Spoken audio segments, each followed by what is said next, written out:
Rachid. Merci de te joindre à moi pour cet exercice. Alors, quand j'ai commencé à préparer un peu mes notes pour le sujet d'aujourd'hui, je suis tombé sur un très bel article du Financial Times qui a été publié jeudi dernier d'ailleurs, avec un titre très éloquent. Chanel marks best year ever. Félicitations, très belle année pour Chanel. Donc apparemment, selon l'article, en 2007, les collections se sont vendues très très bien. Les nouveaux produits, Gabrielle le sac, Gabrielle le parfum, ont été très bien reçus. Vous nous avez enchantés avec de superbes campagnes autour des métiers d'art cette année, les défilés, ces nouveaux produits, la série vidéo Inside Chanel également. Très belle campagne qu'on a retrouvée dans le monde entier, dans des environnements toujours prestigieux, des lieux prestigieux, en presse, télé, affichage. Qu'en est-il du digital ? Votre communication digitale en 2017, année où la brand safety a aussi fait la une de ces médias. Est-ce que la brand safety est devenue un sujet stratégique pour les maisons de luxe et pour Chanel ? Bonjour à tous. Alors la particularité des maisons de luxe est qu'elles sont drivées principalement par leur brand equity, ce capital de marque qui est composé de plusieurs ingrédients, dont la renommée de la marque, sa désirabilité, sa qualité perçue, son attractivité. Et toutes les actions de communication vont contribuer à renforcer ce capital de marque qui est essentiel pour leur pérennité. Et l'un des facteurs clés de succès d'une brand equity forte, c'est la cohérence et la pertinence de l'ensemble des expériences que l'on va proposer aux consommateurs. Et l'expérience publicitaire, au même titre que l'expérience en boutique, est un point de contact que nous ne pouvons absolument pas louper. En tant que marque de luxe, nous devons un très haut niveau d'exigence dans tout ce que nous faisons, ce qui est évidemment pas facile lorsqu'il s'agit de médias, car nous ne sommes pas physiquement en face du consommateur. Donc chez Chanel, sur le digital, nous comptons sur un ensemble d'éléments pour assurer la qualité de l'expérience publicitaire. Pour le display, nous allons regarder la renommée du publisher, la qualité de l'éditorial bien sûr, le design du site, les formats dans lesquels nous allons diffuser notre campagne et comment nous allons diffuser cette campagne. Et c'est là qu'intervient ce concept dont tu parles de brand safety, qui est d'assurer que l'ensemble de nos campagnes, à la fois online et offline, soient diffusées dans des contextes qui ne soient pas dommageables pour l'image de marque. C'est donc une question de réputation, mais avant tout chez Chanel, c'est une question de respect des personnes, qui est une valeur profonde. Pour nous, il ne serait complètement inapproprié d'avoir une bannière Chanel au sein d'un article qui traiterait l'horreur d'une guerre. C'est complètement hors de propos. C'est pour ça que nous accordons une très grande importance au contexte. Et la nouveauté de cette année, c'est la pression médiatique autour de ce sujet. C'est pour ça que je pense qu'il est primordial pour les annonceurs de contrôler par eux-mêmes l'application de la brand safety. Pour aller un cran plus loin, chez Chanel, nous avons ajouté à ce concept de brand safety celui de brand posture, qui est d'assurer non seulement un contexte safe, mais qui soit le plus premium et le plus pertinent possible. Cela n'aurait pas de sens pour nous de ne pas assurer un maximum d'attention sur ce contexte, car c'est ce que nous faisons depuis toujours dans l'ensemble des médias. Et des études prouvent l'impact du contexte premium sur l'efficacité des messages, notamment l'étude de Comscore Halo Effect, qui montre que l'efficacité des campagnes augmente de 52% lorsqu'elles sont placées dans des contextes de qualité. C'est pour ça que, comme tu le sais, nous challengeons énormément tous nos partenaires, à la fois online et offline, sur le contexte. Et d'une manière générale, je pense que les marques de luxe ont une pression supplémentaire par rapport aux autres marques, car les consommateurs attendent de nous un niveau d'excellence dans tout ce que nous faisons. Ce qui ne veut pas dire, pour autant, en communication, rester immobile, être conformiste, car il faut toujours innover pour rester pertinent. Néanmoins, je pense que s'il n'est pas possible d'atteindre ce niveau d'excellence dans la médiatisation de nos campagnes, il faut mieux ne pas communiquer, car tout ce qui est en dessous de ce seuil d'excellence peut abîmer la marque. Donc, excellence qui fait partie de la culture de ces maisons de luxe qui devrait être appliquée dans la communication média sur tous les sujets, brand safety également.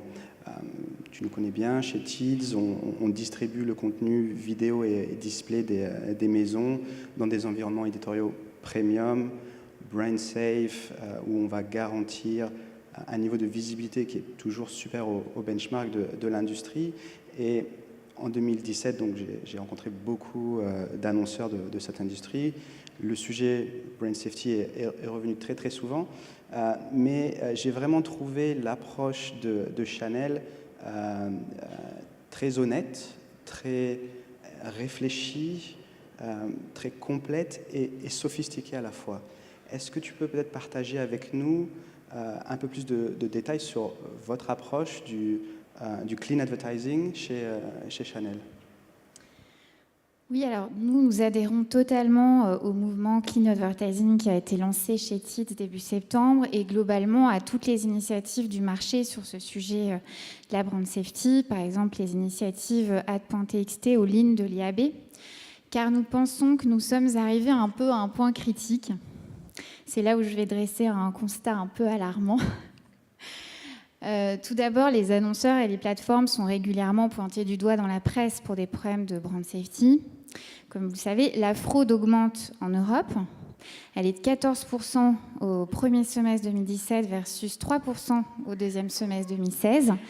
Et on sait que la fraude est très importante, notamment pour les formats vidéo premium achetés en direct, car c'est là que les hackers peuvent détourner le plus d'argent. Ensuite, on sait que la moitié des bannières achetées en France ne sont pas visibles, selon les standards MRC. Selon les dernières données IAS, le taux de visibilité est de 52% en France pour toutes les bannières, tout mode d'achat confondu. Et puis, l'intrusivité des formats, notamment sur le mobile, des dispositifs de retargeting qui peuvent être perçus comme un peu agressifs par les utilisateurs, ont conduit à un très haut niveau de dislike de la pub sur le digital, et ça, je pense qu'il ne faut pas le nier, et à l'augmentation des adblockers. Selon une étude PageFair, l'usage des adblockers a augmenté 30% en 2016, notamment auprès des millennials. Donc tout ça est un petit peu déprimant parce qu'au final, tout le monde est mécontent. Les annonceurs, les utilisateurs, les publishers et les plateformes. C'est pour ça que nous pensons qu'il faut vraiment dépolluer le web, et vite, et que nous adhérons à votre mouvement. Et chez Chanel, nous avons identifié 3 sujets sur lesquels travailler, qui vont au-delà de la brand safety. Le premier point, c'est l'utilisateur. Nous souhaitons diffuser nos campagnes à des humains et non à des robots. Ça paraît simple quand on le dit comme ça. Les robots, on les apprécie uniquement dans nos défilés. Donc nous luttons contre la fraude grâce à l'utilisation de notre outil d'ad verification qui est Integral Ad Science. Nous portons énormément d'attention au capping de nos campagnes, évidemment, pour ne pas surexposer les utilisateurs. Et nous faisons également extrêmement attention à l'utilisation de nos données first part et à la confidentialité des données d'une manière générale, car nous valorisons très fortement la relation que nous avons avec nos clients. Le deuxième point, c'est le contexte. J'en ai déjà parlé. Nous souhaitons un contrôle maximum sur l'environnement de diffusion. Donc, ce sont les concepts de brand safety et de brand posture dont j'ai parlé. Et la troisième composante, ce sont les formats. C'est-à-dire que nous souhaitons diffuser nos campagnes dans les formats les plus premium possibles pour valoriser nos créations. Et nous souhaitons, comme tout autre annonceur, que ces bannières soient visibles à l'écran de l'utilisateur, mais dans le respect de l'internaute et du mobinaute, c'est-à-dire en essayant d'interrompre le moins possible sa navigation, ce qui est assez challenging, clairement. Le dernier point, c'est également les coûts. Pourquoi paierions-nous ? Quatrième point, pardon. Ce sont les coûts. Pourquoi paierions-nous pour des impressions qui ne sont pas diffusées à la bonne personne, dans le bon contexte, voire qui abîmeraient notre marque ? Et ça, c'est un point sur lequel nous attendons énormément de nos partenaires cette année. D'accord. Donc l'internaute, le contexte et le format. Et les coûts à la fin. C'est la négociation qui commence déjà. D'accord. Approche, comme j'ai dit, que j'ai trouvé vraiment très, très sophistiquée et très complète. Quel a été un peu le retour ou la posture de différents acteurs comme les GAFA, par exemple ? Alors, ça n'a pas été une très bonne année, je pense, pour les GAFA. C'est très mouvementé en raison des nombreuses polémiques qui ont surgi autour de la modération de leur contenu, la modération des contenus sur leur plateforme, de leur maîtrise de l'environnement publicitaire et de la transparence de la donnée en général. Je dirais qu'ils ont une posture de réassurance, en tout cas vis-à-vis de nous. Quand nous les avons contactés en février suite à la polémique qui est partie du UK sur les vidéos djihadistes sur YouTube, Google, Facebook, Twitter nous ont tous communiqué les garde-fous qu'ils ont mis en place pour garantir des contextes safe. Et YouTube continue de communiquer sur ce qu'ils mettent en place suite à la dernière polémique sur leur mauvais contrôle des vidéos pour et avec des enfants. Donc ils ont une approche constructive qui semble dans tous les cas nécessaire s'ils veulent rester attractifs aux yeux des annonceurs.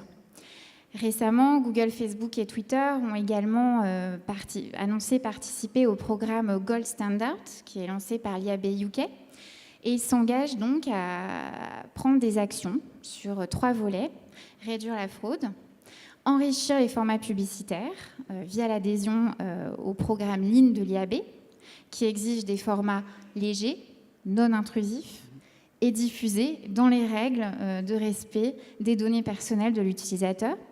Et enfin, ils s'engagent à augmenter la brand safety sur leur plateforme. Donc tout cela semble extrêmement raisonnable et absolument nécessaire. Néanmoins, étant donné le nombre de contenus qui est uploadé sur leur plateforme, c'est-à-dire environ 400 heures de vidéos par minute sur YouTube, n'est-ce pas utopique de vouloir tout contrôler ?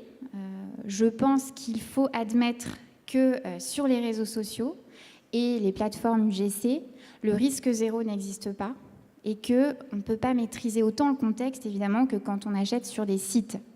Sur les réseaux sociaux, nous insérons nos campagnes au sein de contenus que l'utilisateur a choisi de suivre. Donc, ils peuvent nous paraître inappropriés, c'est notre point de vue, mais c'est le choix de l'utilisateur. Donc, il faut avoir une approche brand safety spécifique et dans tous les cas, rester vigilant. Très bien. Chez TID, c'est vraiment un sujet qui nous tient à cœur, le sujet brand safety. Et on vient justement de publier une étude auprès des CMO au Royaume-Uni et aux États-Unis suite à ces polémiques pour savoir un peu s'ils ont un peu changé leur attitude, si c'est un sujet qui est justement de plus en plus stratégique.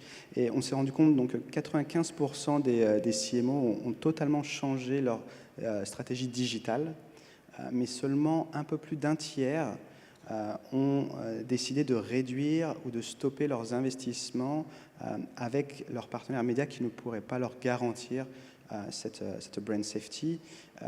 Donc il y a quand même encore un décalage assez intéressant. De ton côté, avec ta propre expérience, quels ont été les challenges que tu as pu rencontrer et les key learnings à intégrer, à mettre en place ce type d'approche de clean advertising?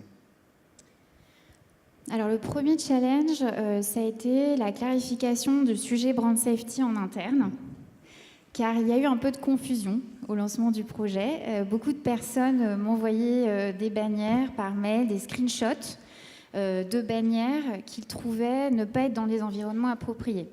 Donc par exemple, une bannière Chanel au sein d'un article qui parle d'une autre marque sur un site féminin, ce qui arrive à peu près tous les jours, et qui était donc tout à fait normal. Donc il a fallu expliquer le mode de fonctionnement du digital et nous en sommes venus à clarifier également le concept de brand safety et de brand posture. Le deuxième challenge, je dirais, c'est la technicité du sujet, notamment quand on parle de la fraude. Mais pour moi, il est indispensable... Est-ce qu'il faut être un peu un geek sur ce sujet ? Un peu quand même. D'accord. Mais c'est très important d'en comprendre les rouages pour pouvoir vulgariser le sujet en interne parce que c'est une problématique importante de notre industrie. Et le troisième challenge, c'est une question un peu plus stratégique, c'est l'équilibre à trouver entre l'image et le business. Car à trop vouloir maîtriser le contexte, on réduit l'inventaire que l'on peut acheter et donc la portée de nos campagnes. Mais c'est un parti pris complètement assumé et c'est une vraie posture de la maison. Et c'est une posture que l'on doit tenir en interne face aux équipes qui pourraient quelquefois être tentées de chercher du reach au détriment de l'environnement. Mais clairement, à mon sens, pour toutes les marques à renommée internationale, le point n'est pas d'être visible pour être visible, mais vraiment d'apporter une expérience publicitaire qualitative. Peut-être dernière question avant de clôturer. Alors, très courte, la dernière question. Très courte. C'est un sujet qui nous passionne, forcément.